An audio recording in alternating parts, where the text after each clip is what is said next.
Empieza la campaña. Empieza la campaña hacia Asia. Pero antes, Alejandro, como decimos, tiene que aplacar a todos los griegos. Y la primera de las hazañas de las que queda constancia, miren ustedes, en la vida de un hombre como Alejandro, la leyenda y la realidad se mezclan hasta un punto que es difícil discernirlas, es difícil diferenciar una de otra. Pero lo recogen los autores clásicos y por ello yo también lo recojo en mi exposición. Yo creo que muchas veces pecamos de una excesiva petulancia moderna en el considerar que los autores antiguos no tenían ni idea de lo que decían, eran gente antigua y nosotros sabemos mucho mejor lo que hizo Alejandro que los que luchaban con él o los que vivieron 200 años después de él, porque nosotros, hombre, tenemos un teléfono móvil y tenemos internet, por lo cual estamos mucho más enterados de lo que hacía Alejandro. Bueno, yo creo, a pesar de esa dosis de leyenda que tenga, que todo esto, al fin y al cabo, registra por lo menos lo que se pensaba del personaje. Y en el monte Osa, en Grecia, en una zona en la que Alejandro, o a la que Alejandro, mejor dicho, quería acceder, pero no podía porque tenía un macizo montañoso delante, para que vean ustedes la fuerza de voluntad de este señor y de su ejército, que le seguía como si siguieran a un dios, decidió tallar en el cuerpo de la montaña una escalera para que sus hombres, no solo sus hombres, sino los hombres, la impedimenta, los caballos, en fin, todo lo que acompaña a un ejército, pudieran subir, llegar a la cima de la montaña y desde allí rodearla y encontrar por sorpresa a los enemigos. Y esto, como digo, solamente el principio de una serie de gestas que vamos a ver a continuación en la campaña asiática. Alejandro, como decíamos, cruza el estrecho de los Dardanelos, que es aquello que tenemos en la parte de allí del PowerPoint, es decir, la frontera entre Asia y Europa. Lo cruza en el año 334, en principio para liberar todas las ciudades que hay en esa parte de la costa. Pero después, veremos por qué motivos, empieza una campaña inaudita en el corazón del Imperio Persa, en la que todo le sale bien. No pierde una sola batalla, cada vez el ejército y el imperio enemigo es más pequeño, está más debilitado, hasta que al final vence. Vamos a ir viendo los detalles de ese asunto. Simplemente yo quería decirles que antes de empezar esta campaña, antes de embarcarse en la conquista de Persia, Alejandro, en la víspera, como decíamos, reunió a todos sus generales y a todos sus soldados. Y especialmente a esos getairoi, que se criaron con él desde pequeño, les entregó una parte de su hacienda. Es decir, se iban a embarcar en una empresa de la que no sabían si iban a volver vivos o no sabían cómo iban a volver. Por lo tanto, vendió todo lo que tuviera de valor, todo lo que pudiera valer algo, y el dinero de esa venta, el dinero resultante, lo repartió entre sus amigos y generales y sus soldados. Cuando le llegó el turno a Perdicas, uno de sus generales más queridos, y le entregó el dinero y la parte de joyas que le correspondía, le dijo: Alejandro, ¿y tú con qué te quedas? Y Alejandro le respondió: para mí he reservado lo mejor, he reservado la esperanza. En ese momento Perdicas rechazó lo que le daba Alejandro y le dijo: entonces compartiremos la esperanza. Y fue lo único que compartieron efectivamente en la corta vida que les esperaba a ambos, porque apenas vivieron, como decíamos, más de 30 años. Y en este momento, en el momento de la entrada en Persia, surge o se configura un rasgo de la personalidad de Alejandro que creo que es clave, es el pozos.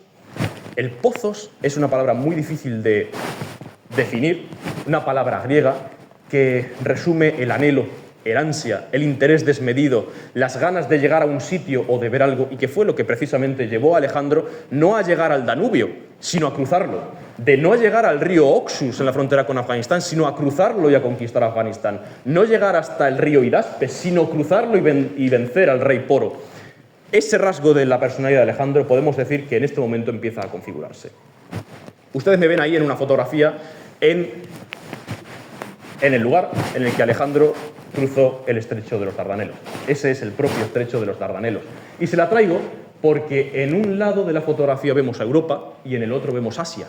En ese momento yo estaba en un barco cruzando efectivamente de Europa a Asia para visitar Troya, y me parece especialmente evocador que en esas mismas aguas y en esas mismas laderas verdes del estrecho de los Dardanelos, pues fuera donde aquel ejército, aquella avanzadilla cruzara hace nada más que 2300 años en busca de Persia. Ven ustedes una imagen similar, Asia hacia un lado y en el otro, más verde, más cerca, Europa, porque fue un momento cercano a la salida desde el puerto europeo. En Asia, una vez cruzada Turquía, entre comillas, lo que hoy es Turquía, lo que era Anatolia, lo que era Asia Menor, Alejandro tiene una serie de batallas porque ya estaba en territorio enemigo. Ya esto no iba de calmar a los griegos, no iba de calmar las fronteras internas, sino que estaba en tierra hostil y en tierra del enemigo ancestral y de un enemigo muy poderoso, infinitamente superior tanto en fuerza como en capacidad como en extensión a la pequeña Grecia. Por lo tanto, le salieron al paso avanzadillas del gran rey persa, del Megas Basileus, como lo llamaban los griegos, el gran rey, o el rey sin más, no había más rey que el rey de Persia, para frenarlo. Sin embargo, todas fueron destruidas por Alejandro y por sus hombres. Por un ejército en tierra hostil, una avanzadilla de no más de 30.000 hombres. La primera batalla fue en el río Gránico, en la que llegaron de noche, en una situación de desventaja de altura, y los propios hombres de Alejandro le dijeron que lo mejor era esperar al día siguiente a que amaneciera, ver una manera para cruzar el río, para ellos también estar en la posición de altura que tenían los persas y enfrentarse en una situación de igualdad. Sin embargo, Alejandro pensó que lo mejor era actuar rápidamente y por sorpresa. Por lo tanto, llegando a ese río turco, de lo que es la Turquía actual, casi de noche, decidió cruzar, sorprender a los persas que estaban en el otro lado. Murieron muy pocos macedonios y, sin embargo, en la avanzadilla del ejército persa fue completamente destruida. Alejandro, de ese ejército persa, decidió perdonar a todos los persas, a excepción de los griegos que iban asociados, es decir, de los mercenarios, de los traidores a la causa griega. Los que se habían puesto al servicio del enemigo fueron todos capturados, eran unos 15.000 y solamente quedaron 2.000, hecho que prueba la hazaña con la que atacaron a estos hombres. Fueron llevados a Macedonia para realizar trabajos forzados. Y a los persas ni se les persiguió ni se les decidió aplicar más castigo que el de la propia batalla, en la idea, según Alejandro, de que habían hecho lo que tenían que hacer, que era defender su territorio y defender su patria. Una vez dentro de Asia y avanzando por esa península de Anatolia, Alejandro tiene una serie de sucesos, tiene una serie de encuentros que son bastante ilustrativos en lo que es su vida. Se encuentra con Ada. Ada era una señora noble, había sido reina de Caria, pero había sido destronada por un oponente al trono. Por lo tanto, actualmente, en ese momento, cuando Alejandro la encuentra, no era nada. Alejandro la ayudó para recuperar su trono. Efectivamente, el usurpador fue expulsado, ella recuperó su trono y, como agradecimiento, de aquí podemos ver, yo creo, la carencia que tenía Alejandro de afecto maternal. Incluso a pesar de esa imagen idealizada que tenía su madre de él, casi como un dios, la carencia que tenía incluso familiar, porque una serie de mujeres que lo fueron encontrando por el camino hacia Persia, lo fueron adoptando como hijo.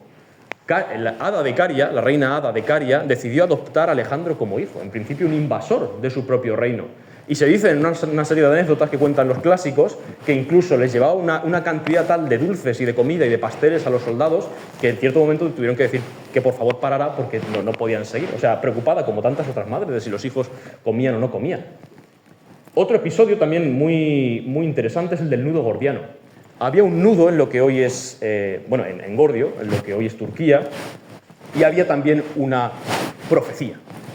El nudo era intrincado, era imposible deshacerlo, y se decía que quien lo deshiciera, quien lo desatara, sería el rey del mundo, el rey de Asia, en este caso. Alejandro, llegando a esta ciudad, en esa conquista, se dice que primero intentó desatarlo, intentó deshacerlo, intentó cómo aquello se podía solucionar y, viendo que era imposible, cogió su espada y lo cortó por la mitad. Y dijo, tanto monta tanto, desatarlo como cortarlo. Si seguimos avanzando hacia el sur de Turquía, nos encontramos lo que hoy en día es Líbano, Siria, Israel, Palestina, incluso más abajo Egipto. Y en esta zona Alejandro tuvo serios problemas. El primer problema lo tuvo en la isla de Tiro. Tiro, como vemos y como hemos dicho, era una isla amurallada cerca de la costa. Bueno, cerca, a 1 kilómetro de la costa, a una distancia considerable. Por lo tanto, todos los imperios que iban pasando por la costa conquistando tenían que pasar de largo, porque o la conquistaban por mar, o si no tenían flota, o si la flota amiga de Tiro no se lo permitía, no podían conquistar ese punto fuerte. Sin embargo, Alejandro decidió hacer algo que quedó no solo en la historia grabado, sino también en la geografía.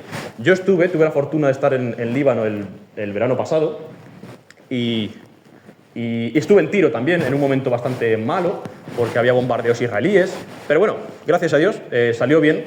Y lo que yo vi es lo que ustedes ven en aquella parte de la... Me confundo porque estoy al revés y no sé si decirles derecha o izquierda, porque estamos al revés. Pero bueno, en esta fotografía. Y es que Alejandro, como decíamos, viendo que era una isla amurallada y que era imposible conquistarla, decidió crear un pasillo en mar abierto hasta la isla, desde el continente.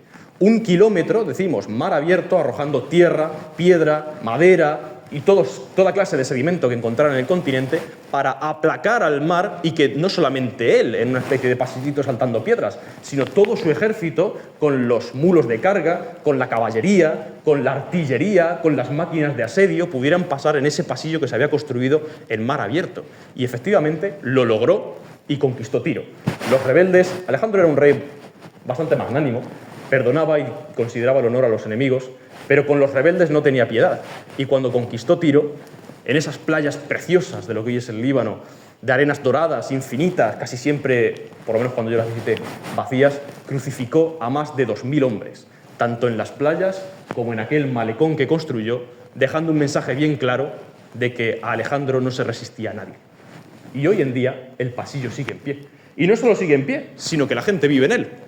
Ustedes ven la comparación entre la isla de Tiro separada del continente y la isla de Tiro unida al continente, que a lo largo de los siglos pues, se ha ido agrandando ese pasillo y la gente sigue viviendo en él. Y yo estuve en ese pasillo, lo atravesé, uno no tiene la conciencia de estar en un pasillo, sino que es un área urbana más, y llega a la Acrópolis de Tiro, entre comillas, a la zona más lejana de la isla antigua, que es esa, donde ustedes me ven, prácticamente a 20 kilómetros de Israel. Hay otra historia también muy curiosa en lo que hoy es Líbano también, hemos visto Tiro, que daría Sidón, en la cual está involucrado Abdalónimo de Sidón. Cuando Alejandro llega con sus hombres a Sidón, a esa ciudad hoy libanesa, esa ciudad portuaria, decide que tienen que buscar un rey, entre comillas, tienen que buscar un gobernante local para esa zona. Dice la leyenda que mandó a Hefestión, a su amigo de confianza, a su general de confianza, para buscar entre los locales, entre el pueblo local, alguien que supiera gobernar a su propio pueblo. Y se dice que Hefestión, ya desesperado, no encontraba a nadie, la mayoría de los nobles o estaban muertos o habían huido o no se les encontraba, y que en aquella vorágine de la búsqueda encontró a un jardinero. Después de la guerra, después de la conquista, el jardinero seguía regando y seguía cuidando de las plantas de aquella casa como si nada hubiera pasado. Hefestión entró a la casa y le dijo que si es que él no había huido, al igual que sus paisanos. Y dijo que no, porque su señor, que era el dueño de la casa, le había encomendado que cuidara de su jardín mientras él no estuviera. El señor no había vuelto de la guerra, no se supo qué había pasado con él, pero él, a pesar de que hubiera guerra o a pesar de que todos se fueran, decidió ser fiel a la promesa que le hizo a su amo y decidió quedarse cuidando su jardín. El jardín de su amo, ni siquiera era suyo. Y Hefestión decidió que si un hombre tenía tal consideración con lo que no era suyo y arriesgaba incluso su propia vida por cuidar lo ajeno, ¿cómo no se esforzaría por cuidar a su propio pueblo? Y lo nombraron rey de Sidón. Rey, entiéndanme, gobernante de Sidón. Y se dice que el sarcófago que hoy vemos en el increíble Museo de Estambul es el que acogió el cuerpo de Abdalónimo. Otros dicen que acogió el cuerpo de Maceo, un sátrapa persa, en fin. Pero bueno, la leyenda lo cuenta así y yo creo que es bastante hermoso. También pasó por Gaza Alejandro y tuvo bastantes problemas porque los gazatíes se le resistieron una vez más, por enésima vez, y Alejandro tuvo que asediar la ciudad, tuvo que rodearla y al final se rindió. Y como vemos, Alejandro no tenía ningún tipo de compasión con los rebeldes. En este caso, tomó al gobernante de Gaza, que era el que había instigado las protestas, el que había instigado que Gaza no se rindiera y que Gaza resistiera y que Gaza luchara contra Alejandro, y vivo lo ató a un carro conducido por él y azotó a los caballos alrededor de las murallas de Gaza hasta que el sátrapa, podemos decir, el gobernante que se había resistido a Alejandro, murió. Esto lo hizo evocando una escena de la Ilíada, es decir, la escena de Aquiles y Héctor. Pero vemos que Alejandro, como vemos, no tenía ningún tipo de... O sea, tenía mano dura con aquellos que se rebelaban. Y en este momento en Gaza surge también algo muy interesante, que define muy bien a Alejandro, y es que reunió una cantidad casi infinita, podemos decir, de sacos de incienso, porque era una de las ciudades más importantes de la zona fenicia y podemos decir que era casi el puerto del que salía el incienso hacia Europa, así mismo como en Tiro y en Sidón. Reunió una cantidad enorme de sacos de incienso y la mandó hacia atrás, hacia Macedonia, a uno de sus maestros. Aparte de Aristóteles, él tuvo otros maestros, y uno de ellos fue Leónidas, un espartano que le decía que el mejor desayuno para un soldado era comer poco para después en el almuerzo tener más hambre y que la mejor instrucción era la que se hacía durante la noche porque te hacía recibir con más ganas el desayuno. En un momento, Alejandro, siendo muy pequeño, fue con este Leónidas, con este instructor, a un templo de los dioses griegos a ofrecer incienso. Y se dice que Alejandro, siendo un niño, echaba el incienso a manos llenas y que Leónidas, este instructor, le reñió. Le dijo que el incienso no se hacía así, que estaban malgastándolo y que cuando él fuera el dueño de las tierras que producían el incienso, que entonces podría derrocharlo, pero que en ese momento no. Entonces Alejandro, cuando conquistó Gaza, uno de los centros productores de incienso, de lo que en ese momento era el mundo conocido, le mandó a su maestro Leónidas, como decíamos, una cantidad enorme de sacos de incienso con una nota que decía: ya soy el dueño de las tierras que producen el incienso, y así, con estos sacos que te mando, aprenderás a no ser tacaño con los dioses. Sigue avanzando Alejandro por la costa fenicia, por Medio Oriente, y llega a Egipto. En Egipto, Alejandro, podemos decir que lo más relevante o de lo más relevante es que funda una ciudad, su primera ciudad. Bueno, no fue la primera, pero la más relevante es Alejandría, Alejandría de Egipto, que sigue existiendo hoy en día. Ustedes me ven ahí, hace 2 años estuve allí en Alejandría, al lado de las múltiples efigies en bronce que hay de Alejandro en la ciudad. Una ciudad que fundó a los 24 años, una ciudad que fundó, se dice, después de un sueño. Se dice que vio que un anciano de barbas largas y blancas le decía en sueños que el lugar perfecto para fundar Alejandría era la isla de Faro, era la costa que estaba frente a la isla de Faro. Esto es lo que cuenta la historia y efectivamente esta es la situación actual de Alejandría. Pero no solamente esto, sino que Alejandro en Egipto no fue recibido como un conquistador opresor, sino como un liberador. En ese momento los egipcios, que siempre han sido un poco particulares y un poco diferentes al resto de la cultura que los rodea, estaban dominados por los persas. Es decir, su religión, sus muestras culturales, su manera de ser como pueblo estaba oprimida por un pueblo invasor. Así que en el momento en que llega Alejandro y los libera del yugo persa, Alejandro se considera o se convierte en la imagen del libertador, en la imagen del hombre fuerte que viene a liberarlos de la opresión. Y hoy en día en el templo de Luxor, en el Alto Egipto, muy al sur, uno puede ver la imagen del dios Amón-Ra dándole la llave Anj, la llave de la vida, a un faraón que tiene cogido de la mano. Y ese faraón, vestido de faraón y representado a la manera de los faraones, es Alejandro Magno. De hecho, en el cartucho, según nos explicó el guía, pone el faraón Alejandro. Hasta tal punto llegó la fusión de la cultura. Y el segundo punto más relevante de Egipto fue que Alejandro pasó de ser un hombre a ser un dios.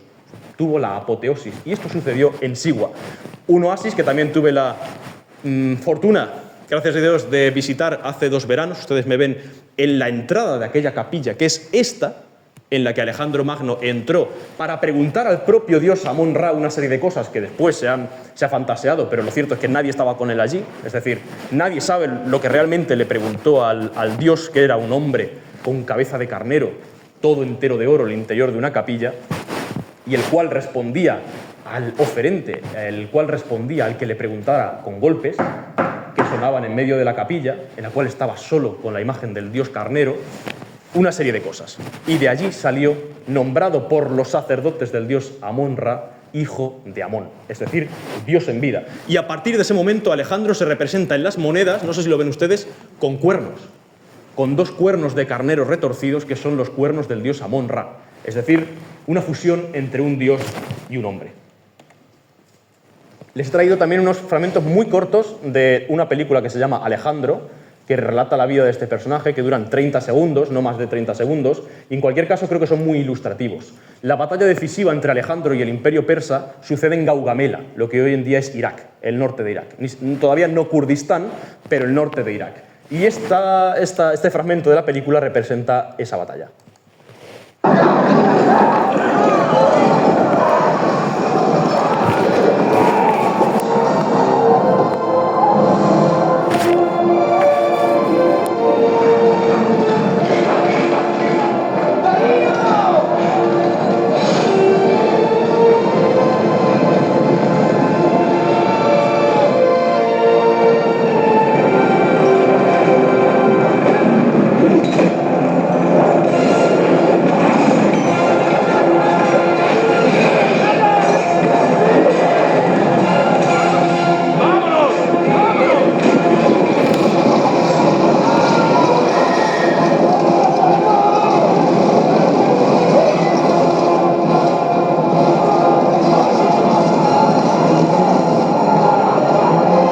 Efectivamente, Alejandro decidió atacar personalmente al rey Darío, el rey del Imperio Persa, el rey todopoderoso que se escondía detrás de su ejército de inmortales, que eran 10.000 hombres que nunca menguaban en número, porque en el momento en que uno era asesinado por el enemigo, era reemplazado por otro soldado y siempre eran 10.000, logra atravesar la línea de los inmortales y ataca personalmente al rey. El rey en ese momento le entra el miedo, el pánico cerval, decide dar la vuelta y, arrollando a sus propios hombres, se da a la fuga. Y cuentan las fuentes que Alejandro, que repito, era un chaval de 24 o 25 años en ese momento, la noche posterior a la batalla de Gaugamela en el norte de Irak, se la pasó cubierto aún de sangre propia y de amigos y de enemigos, llorando entre los cadáveres por la cantidad de muertes ingente que hubo en aquella batalla, que le llevó a la gloria, que le llevó a ser el señor de Asia, que le llevó a conquistar una parte muy importante del imperio persa, pero que aún así había costado la vida de demasiadas personas. Y cuando ganó esa batalla, y esa noche se la pasó, como decíamos, llorando entre los heridos y entre los muertos, escuchó el llorar de unas mujeres. Extrañado, las mujeres normalmente no iban a la guerra, no iban a la guerra. Extrañado, decidió seguir ese llanto y encontró la tienda de Darío.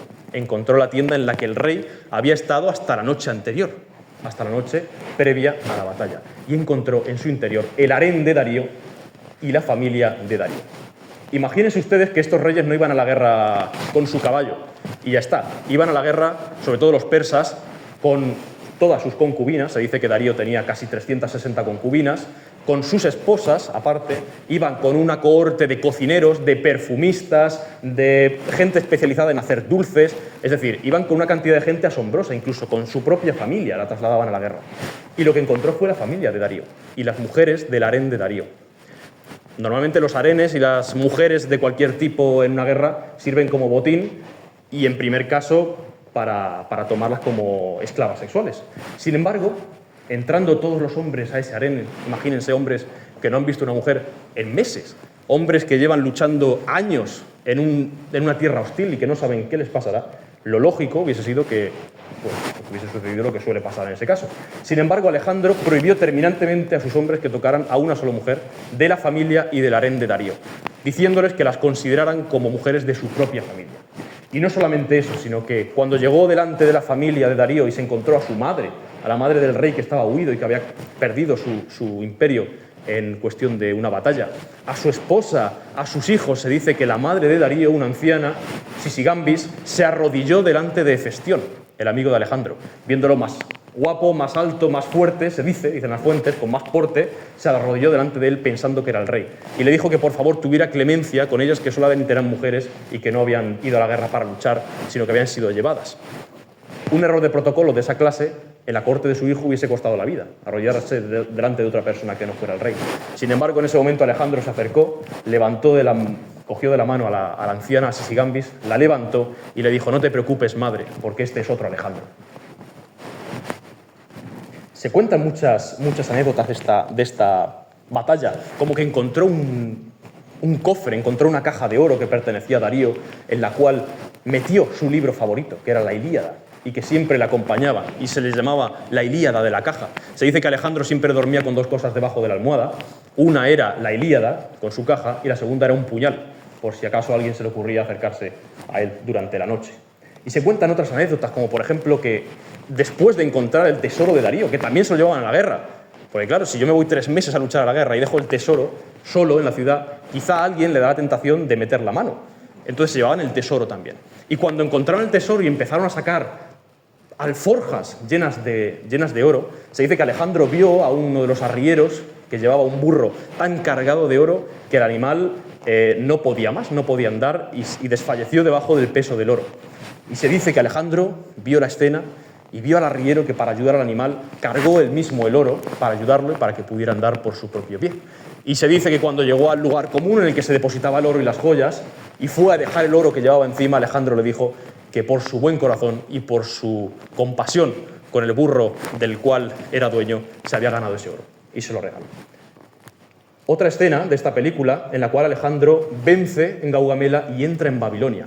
Yo estuve en Babilonia, en Irak, hace año y medio, un poquito más de año y medio, estuve en la réplica de la Puerta de Ishtar, que está en las murallas de Babilonia, no es la real, pero yo creo que más que el propio ladrillo sea el real o no, lo que hace que algo sea real es el aire, es el olor, es la atmósfera, es lo que rodea el lugar, más allá de que sea esa o no sea. Yo me sentía al lado de la Puerta de Ishtar, efectivamente, aunque no fuera la real. Vemos a Alejandro entrando por esa puerta, por la real, y conquistando. Alejandro fuera querido por todos. Sin embargo, en mi opinión, Babilonia resultó ser una concubina más fácil de penetrar que de abandonar.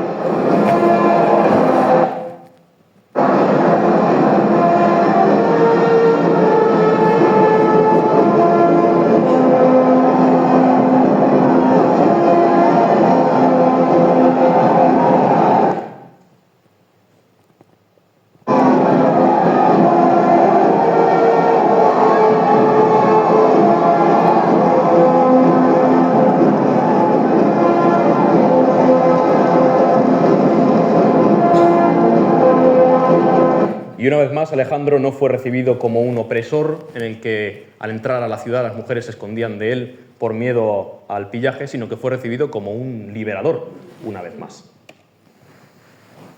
Y además creo que hay otra parte muy importante de la personalidad de Alejandro que va más allá de lo relativo a las guerras y a las batallas, que es su personaje o su personalidad o su lado científico, entre comillas. Yo creo que por influencia de su maestro Aristóteles, efectivamente en la política no le hizo ningún caso, pero en el resto de las cosas sí, se dice incluso que estando en Persia, después de haber conquistado esa parte del imperio, se dedicó o mandó a una serie de hombres a que anillaran a un grupo de ciervos que posteriormente se soltó para ver cuánto vivían. Estamos hablando del siglo IV a.C.